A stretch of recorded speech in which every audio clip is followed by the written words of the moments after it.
COVID-19 pandemic drives massive demand for e-commerce platforms, with Amazon's stocks reaching a new all-time high. But how long will that last?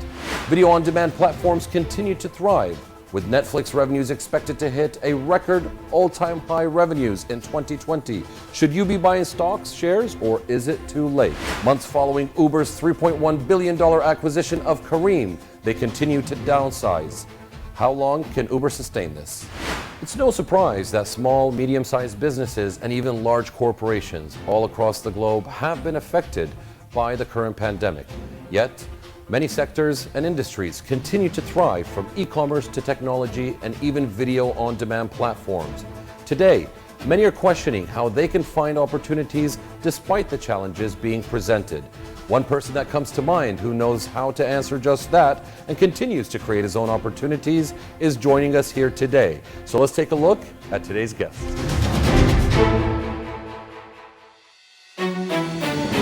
Gary Vaynerchuk is an entrepreneur, author, speaker, and internet sensation who is best known for his work in digital marketing and social media. There's no excuse for not talking to the world. It just doesn't have to be your thoughts and words every time. Through e-commerce and pricing strategies, Vaynerchuk grew the family business from $3 million to $60 million a year by 2003. In 2011, Vaynerchuk stepped away from the family business to build VaynerMedia, a digital ad agency he founded in 2009, providing marketing strategies and services to Fortune 500 companies such as General Electric, Bosch, PepsiCo, and more.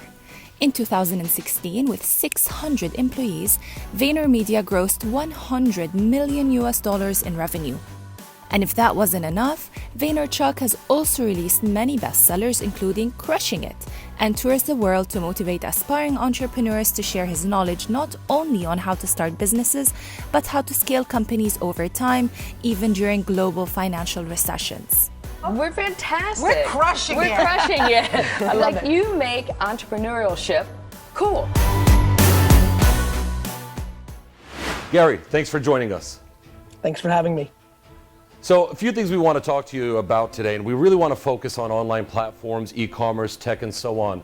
Now, many e-commerce platforms have acted as, you can call it, a saving grace during this pandemic lately, with Amazon stock reaching an all-time new high. Do you anticipate this as being the norm moving forward for consumers and transitioning from traditional methods of shopping to online? I wouldn't call it the norm. I don't think you're going to see everybody switch to online shopping, but I do think that new habits have been formed. And I think if we're talking business talk, if you know the economics around classic retail, where these companies are spending a lot of money on their operating expenses, their capital expenditures on real estate and things of that nature are intense, 8, 7, 12, 14% decline with such a small margin base and big overhead is going to be enough to put a ton of retailers in a really bad spot, which will also then mean online retailer versions of those companies will pick up market share. So this isn't 100% of the world now shops online, but I do think this is an acceleration of what would have inevitably happened over the next decade anyway, and it may be enough to tip the scales in a lot of categories. And so I do think plenty of retailers will go out of business. I do think plenty of online retailers, both mass, Amazons, Moons, things like that, and niche, direct-to-consumer one-off brands will pick up market share. And I do think that you'll see the acceleration of growth online. All right. Now, also, many people lately have been turning, obviously, to social media for entertainment, video on-demand platforms. Netflix is expecting record growth in 2020. Is this a good time for people to buy shares or stocks in such platforms, or is it too late, maybe? It's a good time, because what people don't understand is this will be an acceleration year, but this is all just exposing and speeding up the inevitable. Network television, cable television has nobody can beat the internet. So once television decided to go on the internet, AKA OTT, they're going to win. And so I think that I don't think it's too late. I think it would have been really smart if you had the liquid to buy it in the heat moments of the pandemic, but that's that takes a certain level of stomach. And so, yeah, I think it's still a good time to buy the Facebooks, Amazons, Netflix of the world. Fair enough. Now, Kareem is a startup based out of the UAE. It's the UAE's unicorn, if you will, was acquired by Uber for about 3.1 billion US dollars. And after that, we've obviously encountered the pandemic, massive layoffs from both sides. How long do you think Uber can actually sustain this or last for with what's going on now? I think that comes down to what's under the hood, right? When you look at these big, quote unquote, unicorns that have gone public, they were able to sustain their growth to IPO through massive rounds of funding, but I don't know what's necessarily under the hood on Uber. I haven't really looked at how much cash balances or lack thereof, how much they've been able to pick up with Uber Eats or not. Every business can go out of business if they do not have, a practical infrastructure. So the answer is I'm not sure. But what I do know is Uber, Lyft, and their competitors around the world is a service that stays in perpetuity. So I'm not sure exactly with that specific company, but on-demand rides will continue to gain market share in perpetuity until there's a next innovation. Okay, now what should small, medium, even large-size enterprises be focusing around? Let's talk exit strategy for a lot of these businesses. What sort of exit strategy should they have in place coming out of this COVID-19 era? Well, most people's exit strategies are going to be to get something instead of nothing. This is going to be a buyer's market. So, there may be, actually, that's not fair. I think you may see some accelerated internet-based companies have so much momentum where long-established players are like, wait a minute, we need the new version of us. I could see Disney wanting to make a play for Netflix. Why not, right? It might be too big to swallow at this point, but, so I think that if you're an internet company that had enormous growth during this time, but you and your stomach as a CEO or a founder realize, yeah, but in 2 or 3 years, everyone's going to figure this out. And I'm getting a crazy offer right now because the old guard has realized they don't have this. There might be a play there. But I think it's going to be such a buyer's market that it's going to not be the most exciting. I would say if you're great, this is a time to continue to operate towards greatness, not think about exit strategy, because I think the supply and demand curve is going to hurt you. How does a lot of this apply to VaynerMedia? How have you guys been able to cope with this, with the COVID-19 era?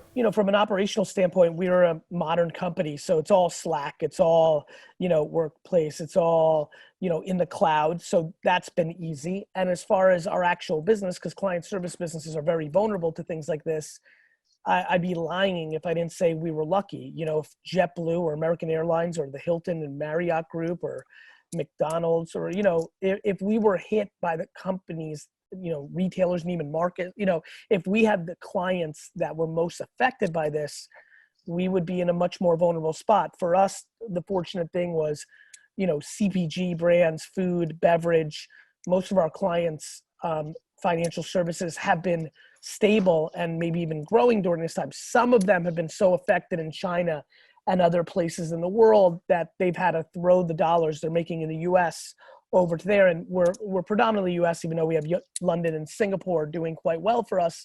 So to be frank, it's been serendipity in some ways. We did a lot of, we also are going to be the huge beneficiaries from this. A lot of, big brands are looking for alternative ways to market with a more cost-effective way to market. And so, people that are traditionally overspending on television or bad digital are looking at us. I had a phone call with one of the biggest companies in America yesterday where they were like, they've been flirting with us, but they're like, we're ready to do something. And so I think we become a winner post-pandemic. Fair enough. Now, what I really admire about you personally, and so does our team here, is your ability to always not just look for new opportunities, but create your own opportunities. And I followed you continuously when you were going around to the garage sales, proving a point that there are so many hidden opportunities around.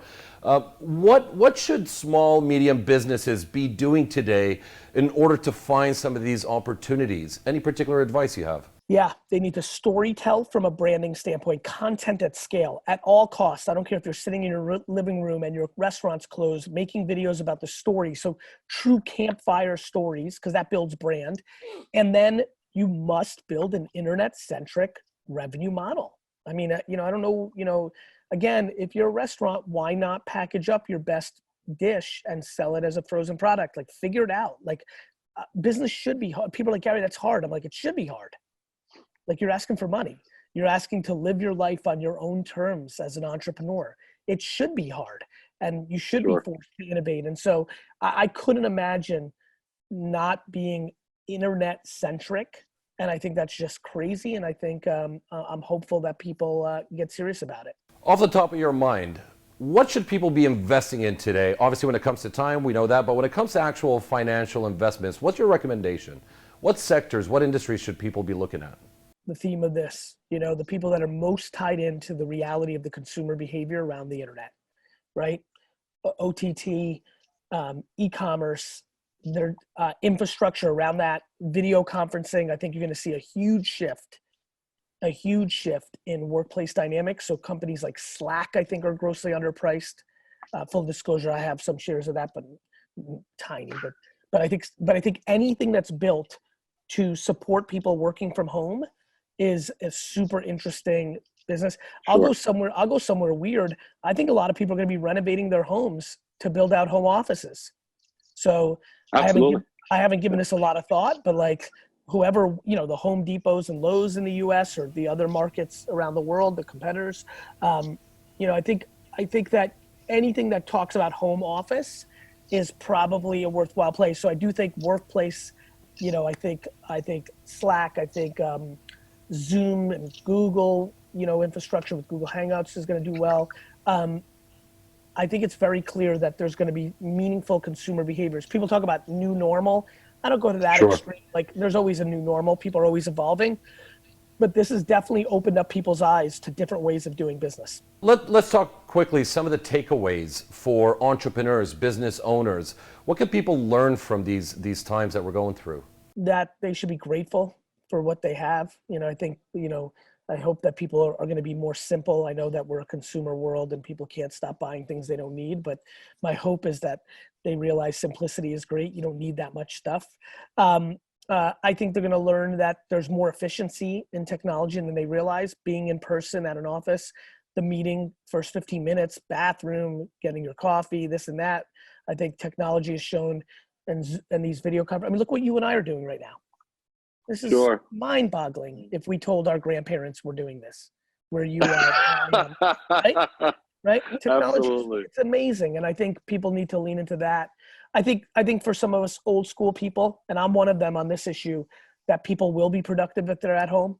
I think some of us that grew up in a certain environment, and I myself believe it, that, people would Slack and things of that nature. I think that's been eye-opening. And I think, a lot of people are going to lean into that. And so that kind of culture and trust that you can do through those environments, I think will work. So I think there's a lot of trends. I think a lot of people have learned, that buying a banana on the internet is cool too. They're learning some of those behaviors. So there's a lot going on. Absolutely. Now we've got a question that's come in from Firas Al-Masadi, a fan property, and he asks, besides creating content, what should real estate agents be focusing on, or what could they focus on today? Nothing besides content. Besides reaching out to your former clients and potential clients and doing sales, it's only sales and branding. It's only sales and marketing. So content is marketing for a real estate agent. Which content is the real question? Is it TikTok or Snapchat or a podcast or a YouTube show or Facebook? And then the only other thing you can do is sales. And that's emailing and people and saying, do you want to buy a home? I mean, it's not super complicated. Absolutely. Every business is about marketing and sales. And when you get them both right, you've got a real business. Unfortunately, 99% of people watching right now are actually always in sales mode. And it's hard to be good at marketing and branding. And that's what I spend the majority of my time on. What can we expect next from VaynerMedia or Gary Vee? I think we just launched Vayner Commerce, a VaynerX company. VaynerMedia sits within this conglomerate I created called VaynerX. So I think that's an indication of how I think about next, right? I'm going to launch things. We were baking that for 2 years. The time came with this whole crisis, and boom, here's a new company, and we're up and we stand it up, we promote it, and it's meaningful immediately.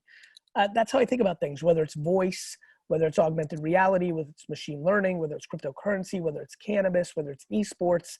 I'm always kind of paying attention to consumer behavior. And if I can get an indication of where things are going, I'm always going to be taking meetings, building infrastructure, creating opportunities for me and my organizations around those. I think, Empathy Wines is doing extremely well, my direct-to-consumer wine brand. So I think, considering more direct-to-consumer brand creation is on my mind.